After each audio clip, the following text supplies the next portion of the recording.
participando desses eventos, desses congressos, para quando vocês, alguns já devem ser terapeutas, já no final do semestre, outros devem estar no começo, para já estar tendo contato com esse mundo da clínica mesmo, que é o que as pessoas almejam de um modo geral na faculdade de psicologia. Né? Queria agradecer ao Marcelo pelo convite e é muito bom estar aqui com vocês. Parecendo a Xuxa, né? Então nós vamos falar sobre hiperatividade. Então, antes de iniciar, eu gostaria de falar que eu também sou pedagoga, né? O nosso mestre esqueceu de citar. E por que eu falo isso? Esse assunto, especificamente hiperatividade, é um assunto que está enchendo muito a clínica ultimamente. Digamos assim, 90% dos casos, geralmente, não necessariamente são de TDAH, mas chegam no consultório como se fosse TDAH. Então, a escola ela está repleta. Então, tudo hoje em dia, atualmente, é TDAH. Então, os professores, eles começam a usar desculpa do diagnóstico, eles abrem mão de estar trabalhando com a criança outras coisas, porque eles dizem, então, que a criança tem o déficit de atenção, então eles querem o diagnóstico, eles querem o P300, eles querem que o neurologista dê o diagnóstico, dê Ritalina para o menino, para ele ficar quietinho lá na sala, para ela conseguir terminar o seu procedimento de sala de aula. Então, uma coisa que eu comento muito com os meus alunos, eu sou professora de didática lá na UNB, e eu sempre tento passar isso para eles. Eles são da licenciatura, então eles vão trabalhar com física, química, matemática, biologia, e eu sempre falo para eles terem cuidado com essa questão do diagnóstico, dos rótulos, e das habilidades que o professor deve ter em sala de aula para estar conseguindo lidar com a sua turma, independente de um rótulo ou de um diagnóstico. Então aqui nós vamos fazer uma breve exposição teórica sobre o assunto, que é muito importante, a gente está diferenciando algumas coisas, o que é, o que não é, e mais adiante a gente vai estar expondo um caso clínico para ilustrar uma situação de déficit de atenção e hiperatividade. Então aqui no primeiro slide nós temos o Calvin, né, um personagem famoso. Antes de ter essa história do TDAH, ninguém dizia que o Calvin era hiperativo. Diziam que ele era um menino criativo. Para mim ele continua sendo um menino criativo.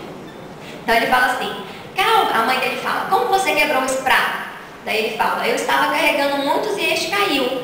Seu problema é que você não tem bom senso. Daí ele fala, eu tenho um monte de bom senso, que eu resolvi ignorar. Então, às vezes as crianças sabem dos comportamentos que elas têm que seguir. Eu tenho que fazer isso, eu tenho que fazer aquilo, mas não necessariamente existe correspondência, né? A Elisa vai falar aí um pouquinho da correspondência, né? Na próxima palestra, que é complicado, né? Pode passar.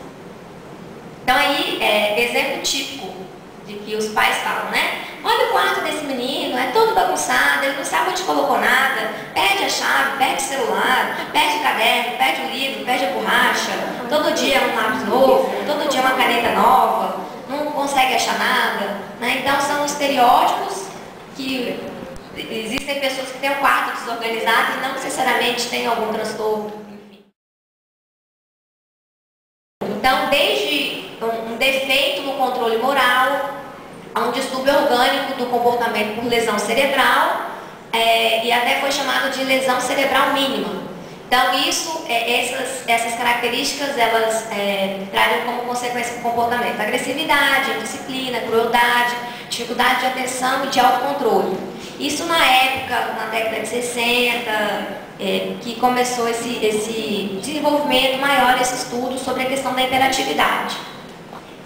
Hoje em dia, atualmente, a literatura médica, ela não faz uma diferença, ela não consegue, esse é o grande drama da medicina, na verdade, me desculpe os médicos presentes, né? Mas a hiperatividade, você não consegue encontrar em um exame laboratorial, em um exame de imagens, de sangue, ou um P300, um eletro, um mapa, nada que caracterize de fato se a criança é hiperativa ou se a criança tem déficit de atenção. Então existem basicamente duas correntes na literatura. Uns médicos que dizem que de fato você não consegue ter isso por imagens nem por nada, e outros médicos que dizem, não, olha aqui a lesão, só que a lesão tem uns, não tem outros, então se não é regra, como é que fica? Então, na verdade, a medicina ainda está patinando nisso. Os estudos com o uso do metilfenidato, que é a famosa Ritalina, Fora do Brasil já tem estudos longitudinais dos efeitos do medicamento, mas aqui no Brasil ainda não tem nenhum, então taca a Ritalina nos meninos, sem saber o efeito a longo prazo do medicamento, né? Então é uma questão complicada. Então, diz também que é o déficit de atenção e hiperatividade. Dificuldades quanto à manutenção da atenção e da concentração, quanto à regulação do afeto, da atividade e da memória, bem como problemas de aprendizagem, né? Então, para a hiperatividade, excesso de atividades que cessava depois da adolescência, defeito primário característico da infância. Dizia-se então que quando passasse da fase da adolescência, a criança não seria mais hiperativa, o que na verdade, de fato, hoje a gente sabe que não é. Uma vez hiperativo, sempre hiperativo, com o passar dos anos, na vida adulta, a criança, que não é mais criança, que é adulto, vai tomando consciência, vai tendo, enfim, o ambiente vai modelando o seu comportamento, vai tendo as consequências, enfim, e ele vai conseguindo ter um autocontrole maior dos seus comportamentos e aí diminuindo mais a frequência de comportamentos hiperativos. Dependendo do ambiente de trabalho que a pessoa trabalhe, às vezes ela vai usar isso em seu benefício, se ela conseguir manejar uma pessoa dinâmica, muito rápida, enfim. Então, déficit na manutenção da atenção e do controle do impulso. Problemas da atenção e da impulsividade caracterizavam a hiperatividade. Então, a gente tinha, desde o DSM-2 para o DSM-3, passaram a falar em transtorno de déficit de atenção e hiperatividade e sem hiperatividade. E com o DSM-4 de 2003, fala-se em TDAH, transtorno de déficit de atenção e hiperatividade. Então, existe atualmente na literatura o tipo combinado, que é a criança que tem o TDAH, todas as siglas, que tem o déficit de atenção com hiperatividade. Existe o tipo só desatento e existe o tipo hiperativo. Essa diferença é bem complicada de se fazer, porque geralmente a criança que é muito hiperativa, que é muito impulsiva, como ela não senta para fazer a tarefa, como ela não senta para copiar, muitas vezes dizem também que ela tem déficit de atenção. Então a diferença aí é muito sutil. Você não sabe se ela não copia ou se ela não está indo bem, porque ela não senta ou é porque ela não tem atenção. Então, transtorno de comportamento, falta persistente de atenção acompanhada ou não de hiperatividade e impulsividade, tem seu início na infância e pode estar presente por toda a adolescência, chegando à idade adulta. Então, a pessoa com TDAH versus o comportamento característico do TDAH. Então, existem pessoas que têm comportamentos característicos do TDAH. Não necessariamente a pessoa tem um transtorno de hiperatividade ou um transtorno de atenção. Então, um transtorno não é algo que se possa carregar ou conduzir, é um evento comportamental multideterminado, né? Assim acredita a análise do comportamento.